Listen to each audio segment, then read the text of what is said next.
Os irmãos, em nome do Pai, do Filho e do Espírito Santo,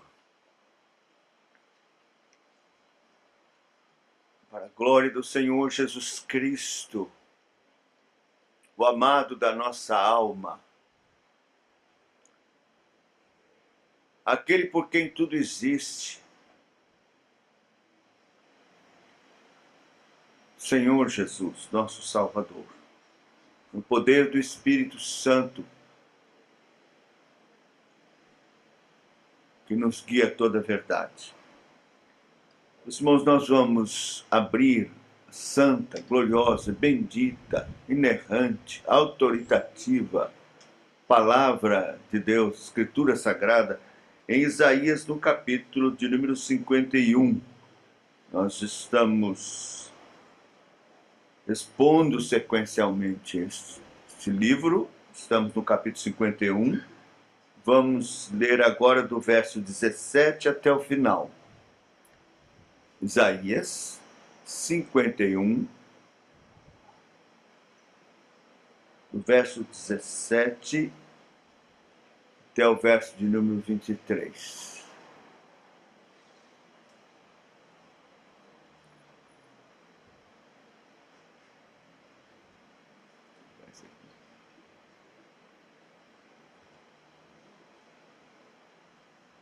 Ouçamos com atenção a leitura do texto sagrado. Desperta, desperta, levanta-te, ó Jerusalém, que da mão do Senhor bebeste o cálice da sua ira, o cálice de atordoamento, e o esgotaste. De todos os filhos que ela teve, nenhum a guiou. De todos os filhos que criou, nenhum a tomou pela mão.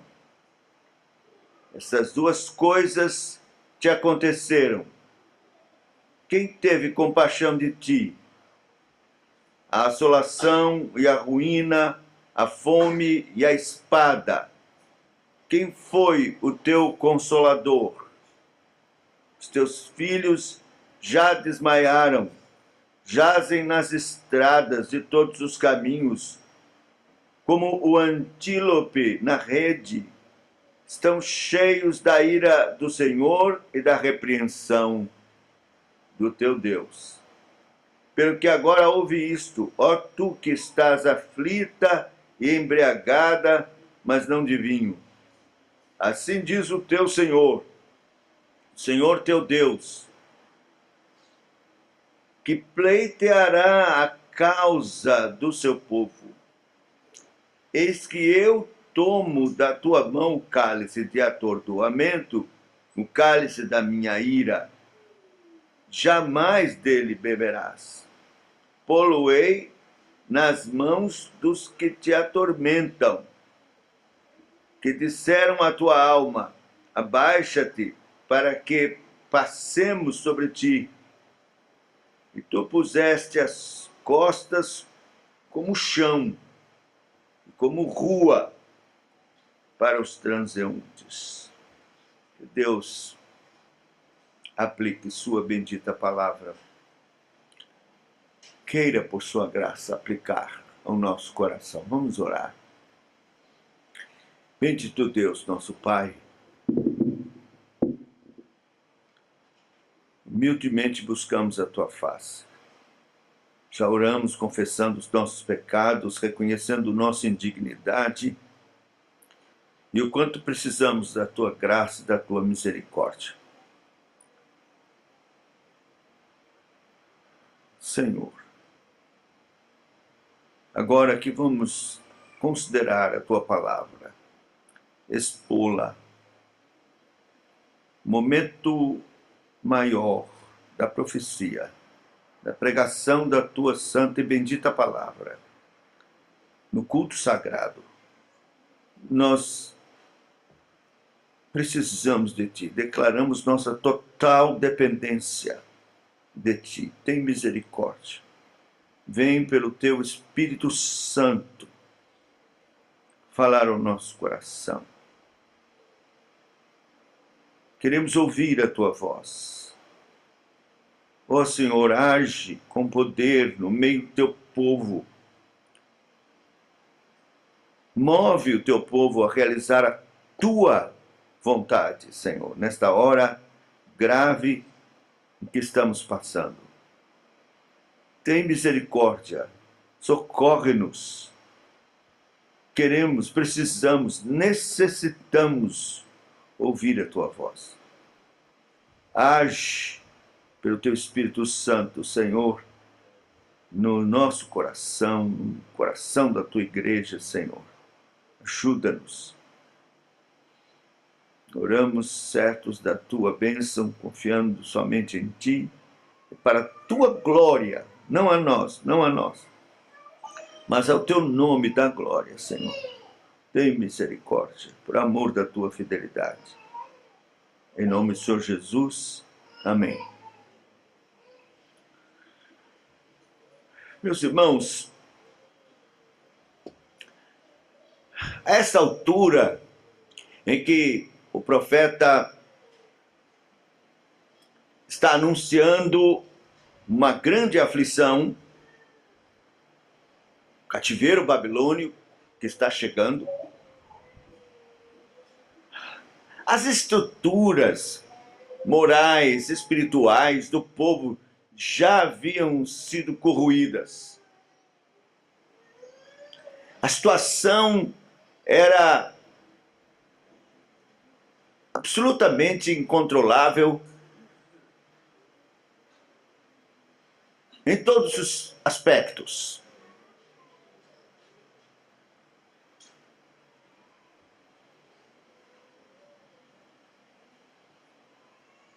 Por todos os lados que qualquer um do povo olhasse, era desanimador. Não havia nenhuma esperança. Uma desestruturação total do governo, das instituições e da própria igreja.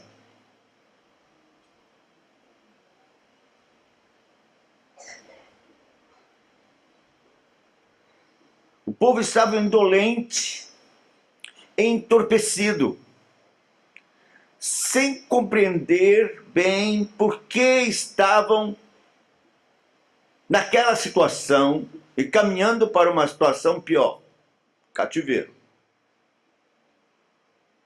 Então o profeta, ao mesmo tempo que os consola, como já temos visto vários sermões anteriores, em que o Senhor Deus ordena que ele console o povo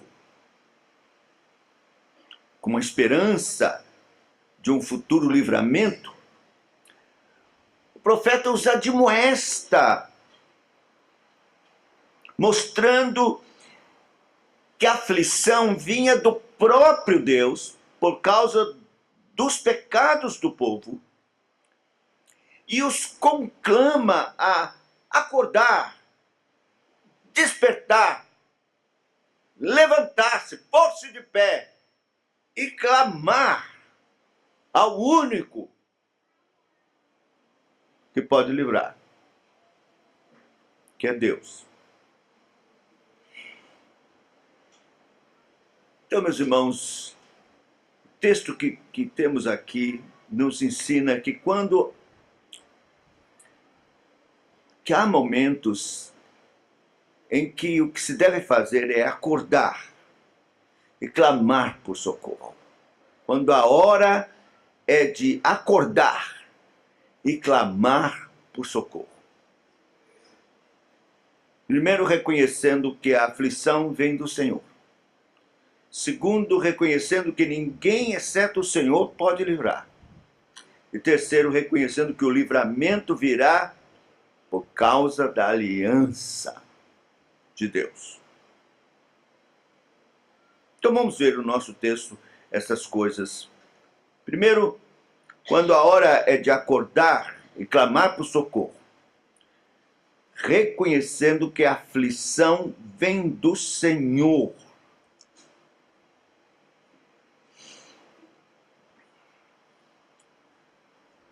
Se você perceber aqui os primeiros versos, você vai notar: desperta, desperta, levanta-te, ó Jerusalém, que da mão do Senhor bebeste o cálice da sua ira, o cálice de atordoamento, e o esgotaste. Veja, que da mão do Senhor bebeste. Da mão do Senhor bebeste.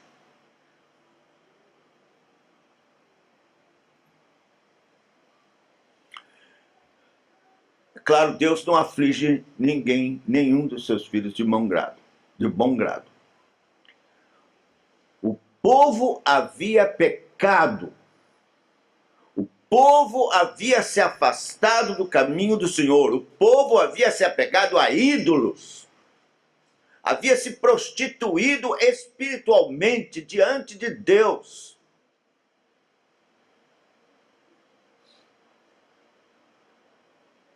E se tornado absolutamente omisso diante da vontade do Senhor para ele, povo.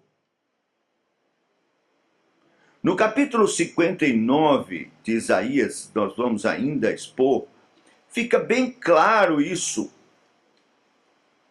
Bem claro.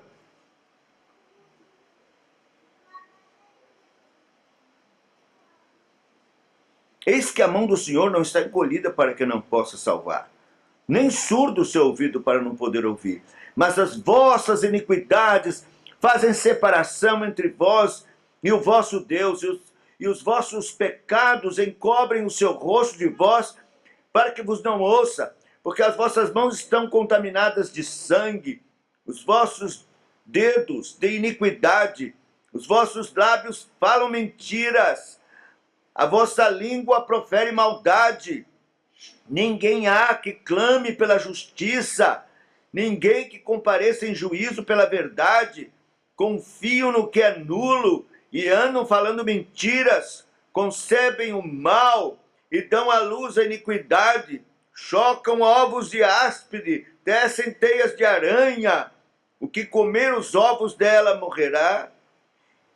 Se um dos ovos é pisado, sai-lhe uma víbora. No verso 7, os seus pés correm para o mal, são velozes para derramar o sangue inocente, os seus pensamentos são pensamentos de iniquidade, nos seus caminhos há desolação e abatimento. Desconhecem o caminho da paz, nem há justiça nos seus passos. Fizeram para si veredas tortuosas, quem anda por elas não conhece a paz. Você veja que situação terrível espiritualmente se encontrava o povo diante dos olhos de Deus.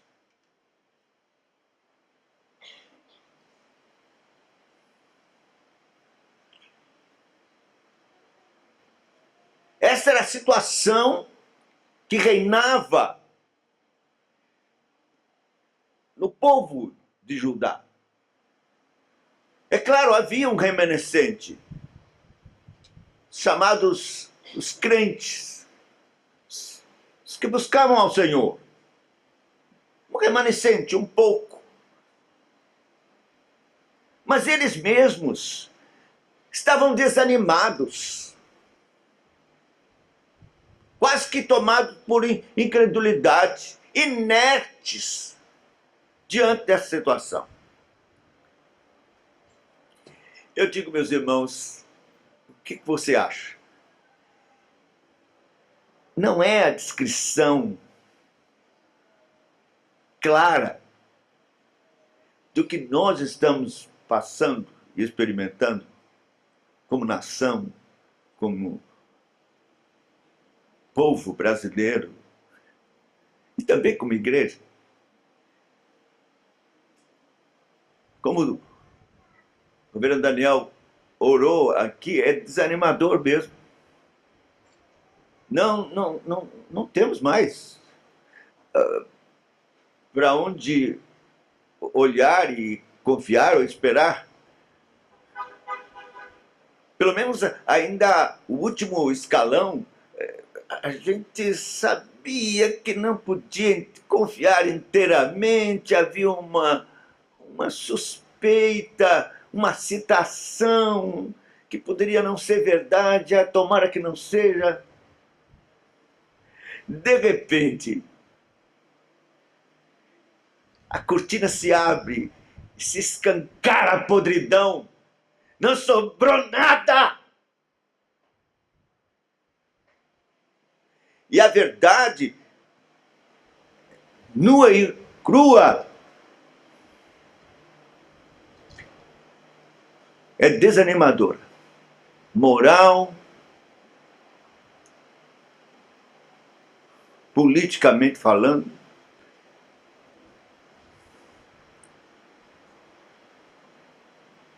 quer dizer, houve como um manto de desânimo, de incredulidade. O resto de esperança que havia foi tirado. E nós não sabemos o que será.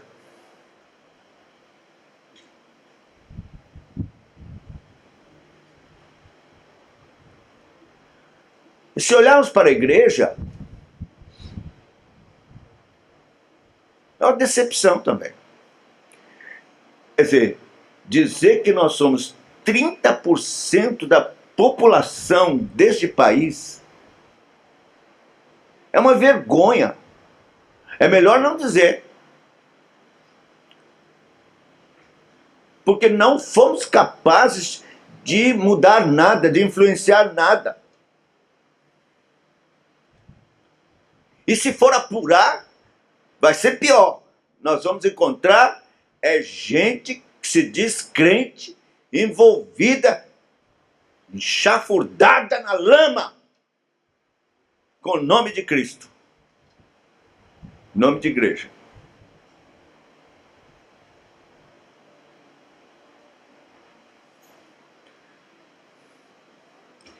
Mas, meus irmãos, nós temos o remanescente. Deus nunca deixou sem um remanescente na terra. Um povo seu, santo, inconformado, e que busca, quer, deseja andar em santidade na sua presença. Contudo, parece que um torpor tomou conta, inclusive destes, que estão assistindo inertes, atordoados. Então é para estes que o Senhor está falando. Despertai, despertai, levantai-vos, ou desperta, desperta, levanta-te, ó Jerusalém. Acorda, povo meu, acorda e levanta-te. O que vemos claramente aqui é um desafio, uma palavra urgente, imperativa, da boca de Deus para o seu povo, diretamente para ele.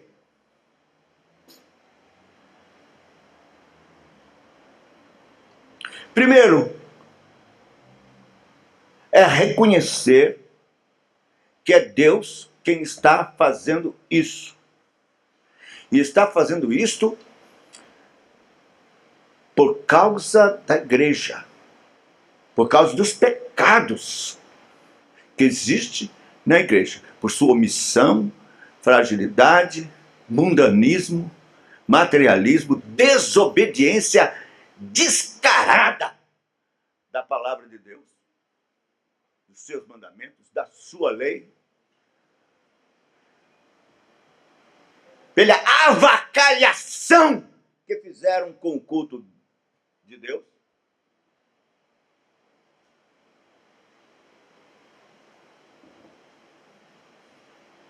Falta de temor, de reverência.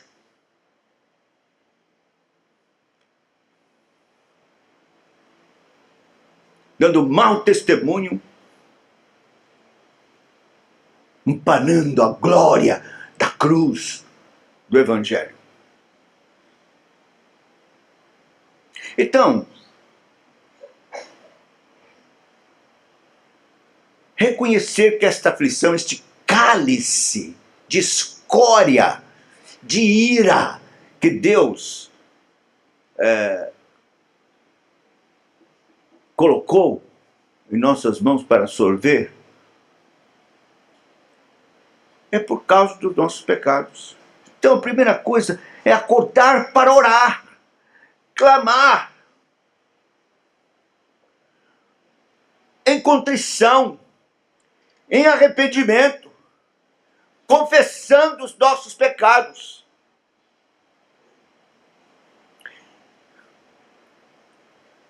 Eu sei que a ideia que nós temos é: bem, eles estão pecando, eles estão fazendo essa barbaridade. Eu não. Mas veja que não é assim que um servo de Deus deve proceder. Se você abrir em Daniel, no capítulo 9 de Daniel, quando nós temos a oração de confissão, Daniel, no capítulo 9,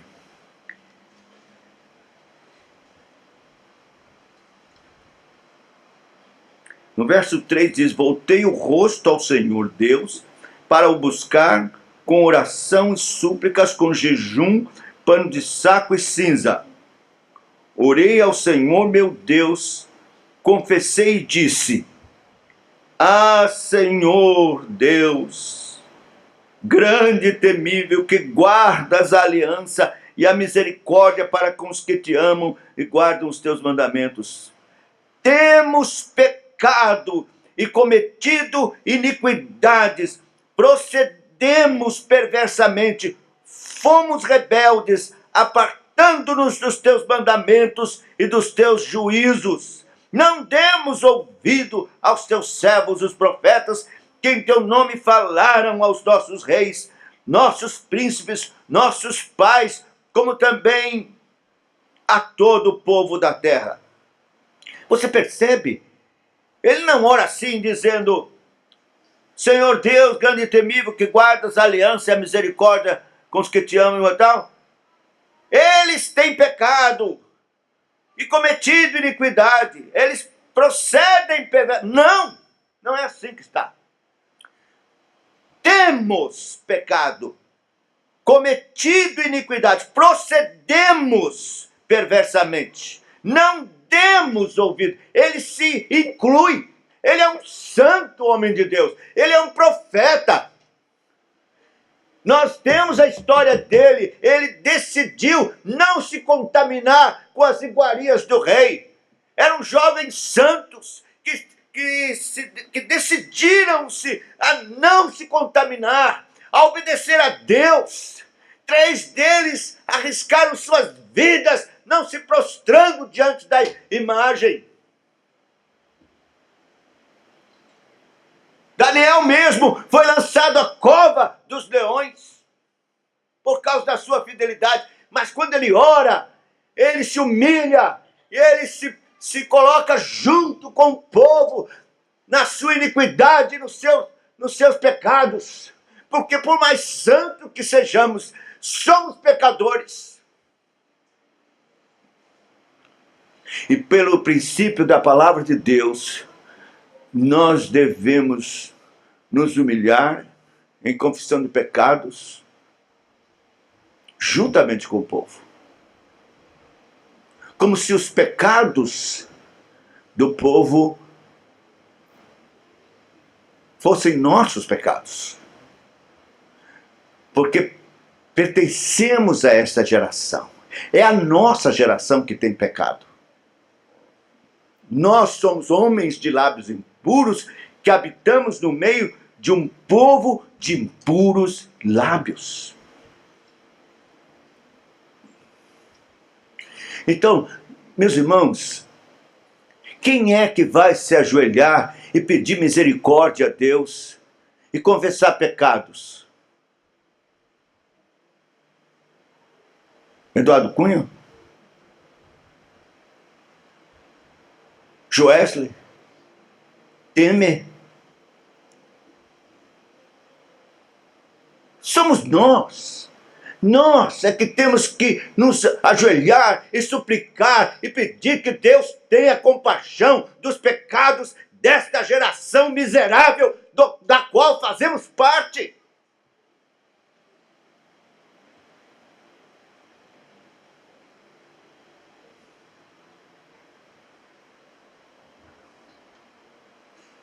Em Ezequiel, no capítulo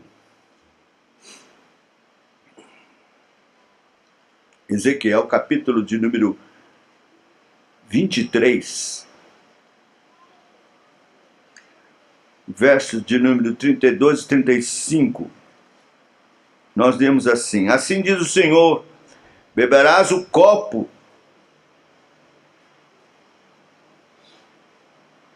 da tua irmã fundo e largo, servirás de riso e escárnio, pois nele cabe muito.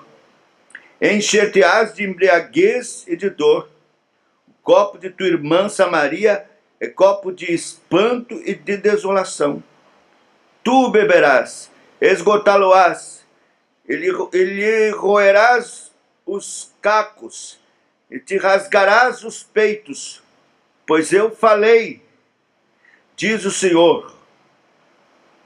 Portanto, assim diz o Senhor Deus, como te esqueceste de mim, e me virastes as costas, também carregarás com a tua luxúria as tuas devassidões.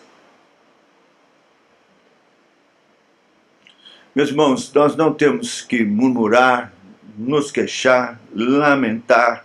O que Deus está aqui exortando é que, como igreja, acordemos para esta triste realidade que estamos. Entendamos que é Deus quem está fazendo isso. E então, vamos à sua presença para clamar, reconhecer o nosso pecado. É um texto que, infelizmente, tem se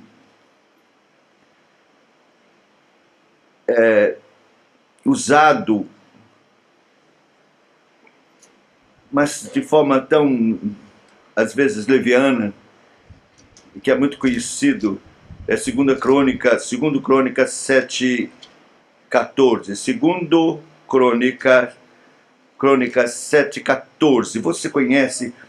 Ele diz assim: se o meu povo que se chama pelo meu nome se humilhar e orar e me buscar e se converter dos seus maus caminhos, então eu ouvirei dos céus, perdoarei os seus pecados, sararei a sua terra.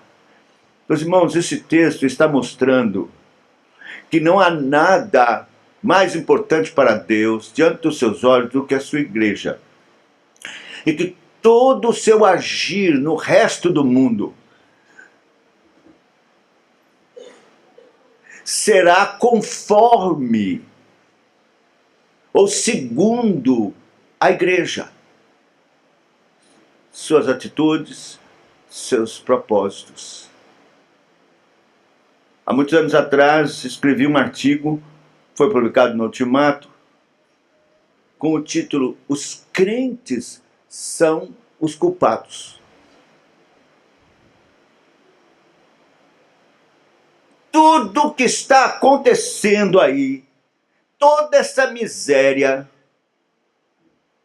toda essa decepção moral, política, econômica, os crentes são os culpados.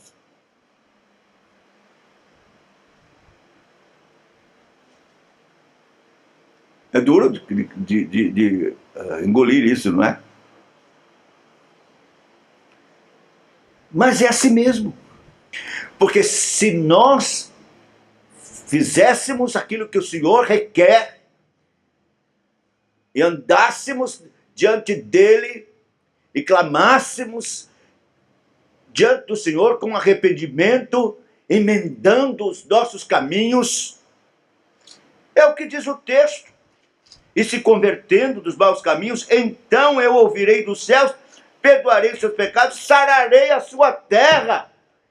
Se a terra está doente, é porque a igreja está doente.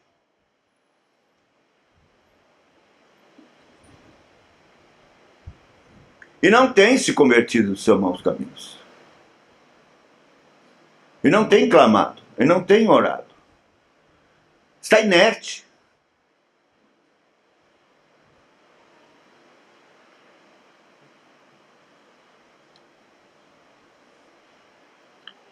Então é hora de acordarmos. É hora de acordarmos. Na última reunião do conselho, o conselho, segundo orienta a nossa confissão de fé, resolveu conclamar um jejum e oração para o próximo domingo. Próximo domingo, você tem que vir em jejum. E nós vamos aqui fazer aquilo que fizemos já uma vez. Nós vamos ter o nosso culto às 9 horas, normal. Não vamos ter escola dominical, será tempo de oração, vamos nos ajoelhar e orar. Depois vamos ter outro culto, e aí com a Santa Ceia. Devemos terminar mais ou menos tudo umas 2 para 3 horas da tarde. E não teremos culto vespertino às 5 horas. Esse é um dia especial. É um dia de jejum.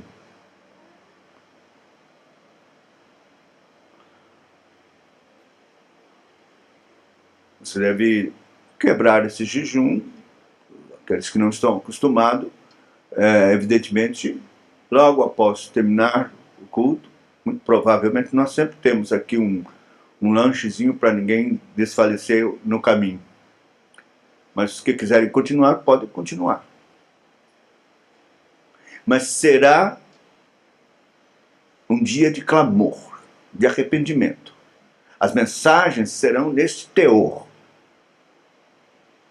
E nós vamos chorar os nossos pecados diante do Senhor e clamar pela nossa nação.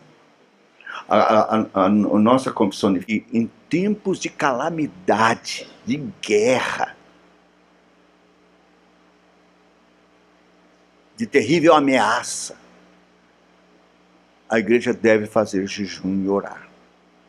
Então, nós estamos exatamente, nós interpretamos a situação que nós nos encontramos agora como nação, uma situação de calamidade e de guerra. Quem assistiu o que foram as manifestações, ou o que aconteceu com a manifestação em Brasília, sabe que foi um cenário de guerra, em que a própria segurança foi ameaçada em Brasília.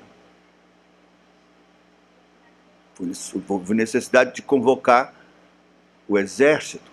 Nós estamos num momento extremo de calamidade pública, de ameaça. Então, é preciso despertar, acordar e clamar ao Senhor. E é o que faremos. Eu sei que Deus já está movendo outras denominações, outras igrejas, estão com também um desafio de clamor e de oração. Deus fará isso. Mas quanto a nós, vamos fazer a nossa parte. Nós vamos, domingo que vem, comparecer, dia do Senhor, na casa do Senhor, em jejum, e vamos clamar a Deus. Segundo, quando a hora é de acordar e clamar por socorro, reconhecendo que ninguém, exceto o Senhor, pode livrar. Perceba bem o que diz o texto aqui, os versos 18 a 20. Estas duas coisas te aconteceram. Quem teve compaixão de ti? A assolação e a ruína, a fome e a espada. Quem foi teu consolador? Os teus filhos já desmaiaram, jazem já nas estradas. Os caminhos, como antílope na rede, estão cheios da ira do Senhor e da repreensão do seu Deus.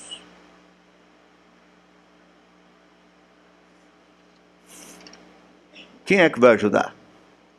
Quem é que vai? Seus filhos já estão desmaiados. Ninguém. Verso 18 diz: de todos os teus filhos que ela teve, nenhum a guiou. De todos os filhos que criou, nenhum a tomou pela mão. Olha para um lado, para o outro, não há ninguém que possa livrar. Homem algum. E, meus irmãos, politicamente também. Não há, não. Não há. Então, que nome? Vamos ver os nomes aí que podem... Esqueça. Tem um nome. Senhor dos Exércitos, Deus vivo. Cristo, Rei dos Reis, Senhor dos Senhores. Não adianta. Meus irmãos, não há salvação a não ser no Senhor. Para a própria igreja, nós hoje, como denominação, estamos vivendo uma calamidade também, uma bagunça. Cada igreja faz como acha, como quer. Não há um governo. Nós estamos desgovernados. Aqueles que deveriam governar em nome do Senhor não estão governando. Estão se entregando às suas próprias conveniências. E deixando de lado a lei do Senhor. Então não há. Seus próprios filhos estão desmaiados. A gente esperar que se levante alguém na igreja, um grande pregador, tal, que possa fazer isso, fazer aquilo. Não tem, não. Não tem politicamente e não tem dentro da igreja também.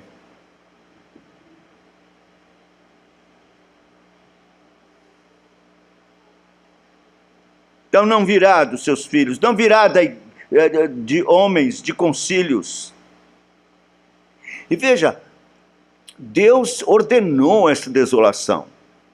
O texto aqui mostra, na verdade, 4 situações, mas que são resumidas em 2.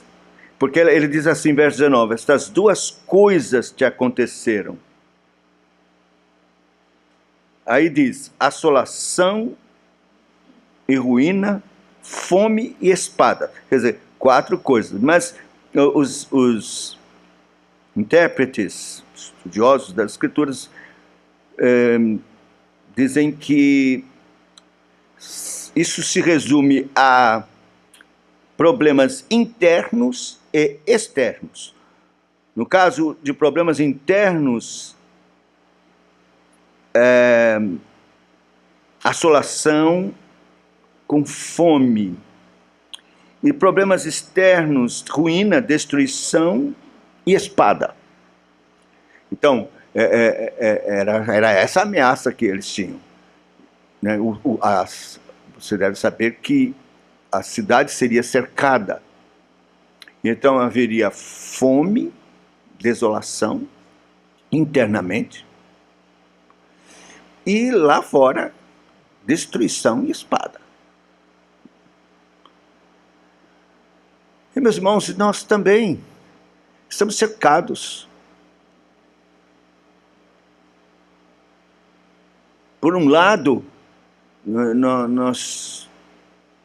aquela esperança de melhora econômica, de desenvolvimento, de gente animada a investir, se foi. Já está tudo retrocedendo. Então, fome quer dizer miséria econômica, desemprego. Tudo isso já estamos experimentando.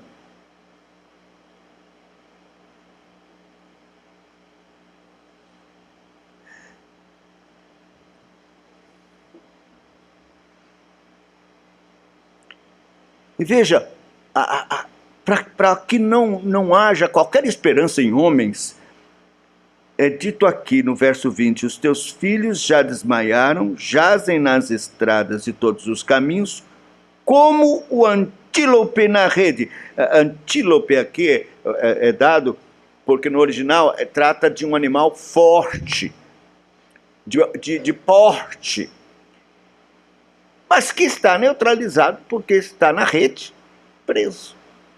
Então, o mais forte, ou os mais fortes, que nós podemos olhar, que sabe colocar esperança, estão na rede.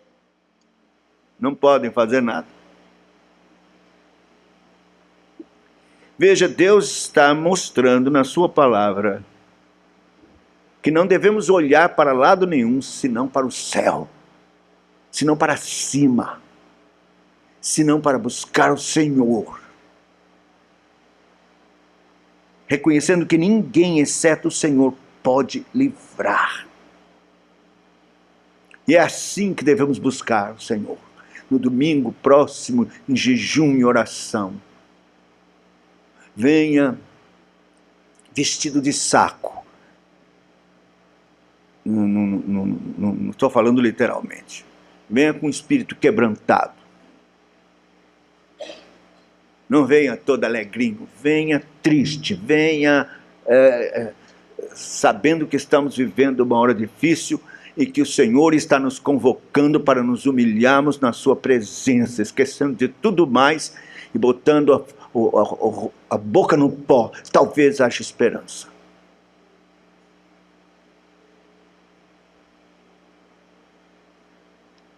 E por último, reconhecendo que o livramento virá por causa da aliança. Meus irmãos, agora esse último ponto é um ponto de esperança. Tem que haver, não é? Quer dizer, nós vamos buscar o Senhor. Qual a esperança que nós temos de que Ele vai nos ouvir? De que vale a pena fazer isso? De que vai funcionar? Sabe por quê? Eu posso garantir que vai funcionar. Porque Deus é o Deus da aliança. Veja o texto, diz o seguinte, 21 a 23. Pelo que agora ouve isto, ó tu que estás aflita, embriagada, mas não de vinho. Assim diz o Senhor. Senhor teu Deus. Noutra tradução, usa a palavra Senhor aqui, Jeová, porque nós temos dois Senhor. Assim diz o Senhor com letras todas maiúsculas, né? É Jeová. Então, o teu Senhor, Adonai, Jeová, teu Deus, que pleiteará a causa do seu povo. Meus irmãos, toda vez em que o profeta quer falar com respeito à aliança, a obra de Cristo, o Redentor ou a redenção, do pacto, ele usa Jeová. Já disse isso aqui. É uma intenção proposital. Ele está com este propósito de dizer ao povo, quando o povo ouve a palavra Jeová, eles estão lembrando da aliança, de que Deus fez uma aliança com Abraão, e que nós sabemos agora, antes com seu filho na eternidade, em favor de um povo, e não é de uma etnia, mas de um povo, eleitos em toda parte, em todos os lugares e em todas as gerações. Então, nós hoje, como crentes, servos do Senhor, filhos da aliança, temos que lembrar que Deus está falando conosco. Ele está nos dizendo, apesar de atordoada pelo castigo, devemos saber que o livramento virá do Senhor por causa do pacto, por causa da aliança, por causa do seu Filho bendito, por causa de Cristo.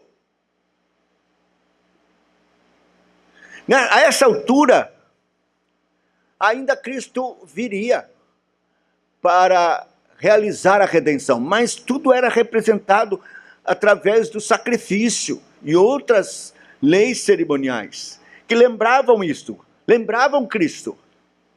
Só isto já era suficiente para eles terem confiança.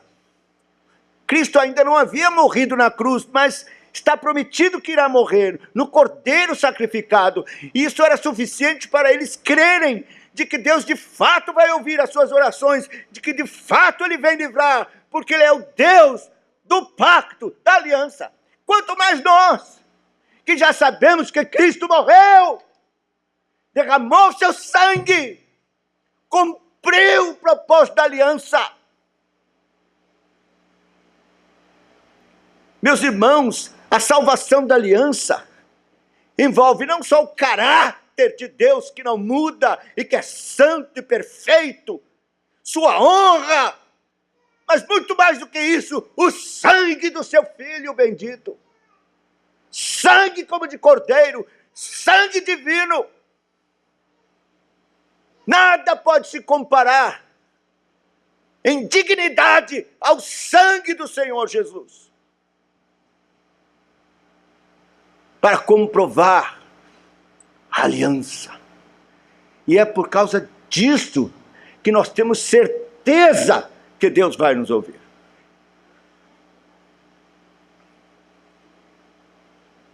Eis que eu te tomo pela tua mão, tiro o cálice de atordoamento, cálice da minha ira, jamais dele bebereis.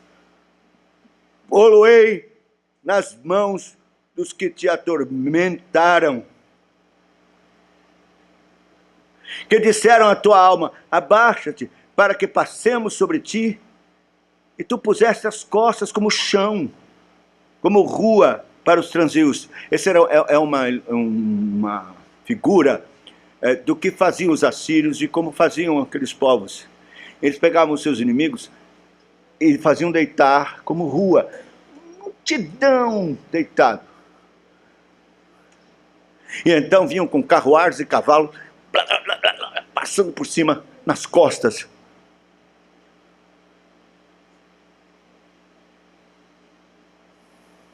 Num festim.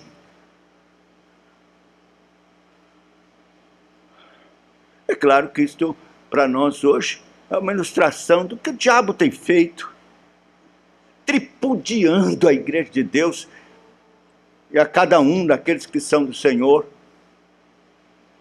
impondo situação vexatória, vergonhosa, de privação. Nós temos muitos crentes desempregados, passando aflição, já há anos.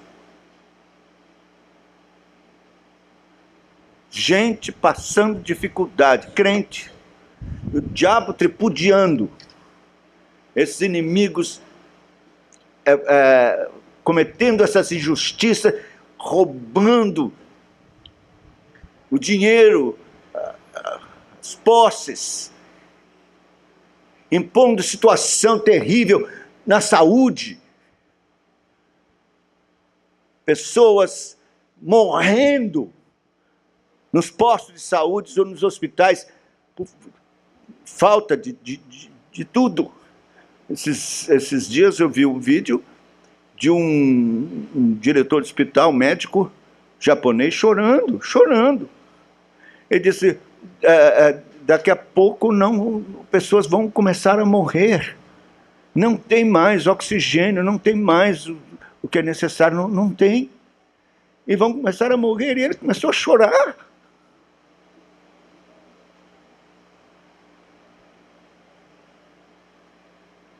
Passando pelas costas, judiando mesmo. Mas o Senhor promete que vai tirar o cálice.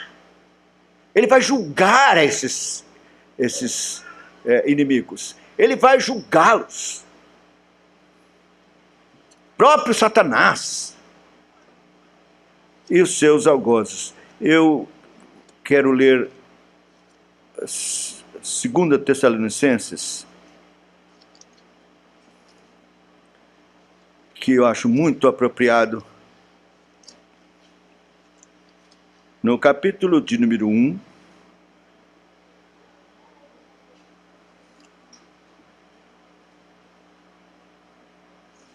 eu vou ler o verso 5 em diante. Sinal evidente, 2 Tessalonicenses, capítulo 1, verso 5.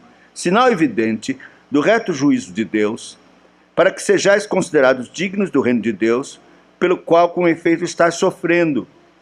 Se, de fato, é justo para com Deus, que ele dê em paga tribulação aos que vos atribulam.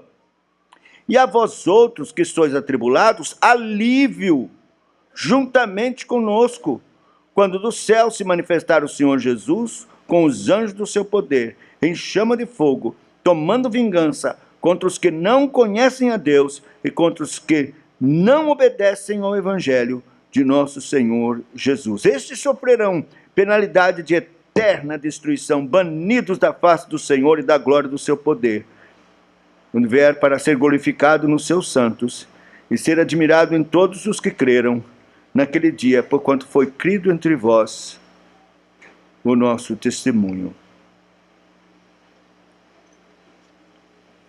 Ou agora, ou depois, eles vão receber a paga. Mas o Senhor dará alívio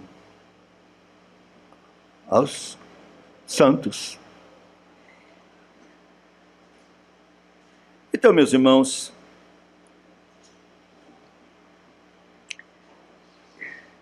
eu quero colocar 3 coisas importantes de aplicação.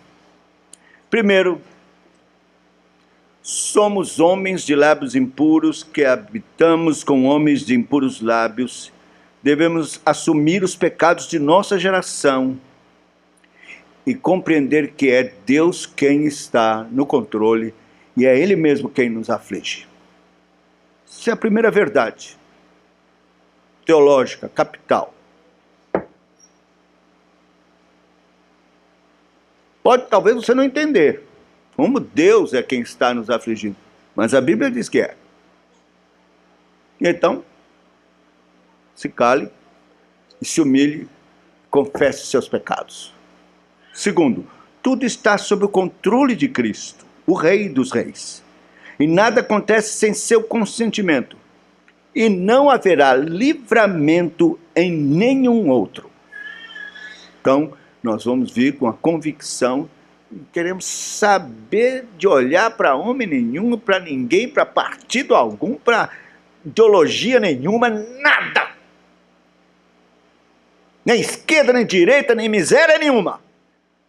Nós vamos olhar para Cristo, para o Senhor, que está no trono.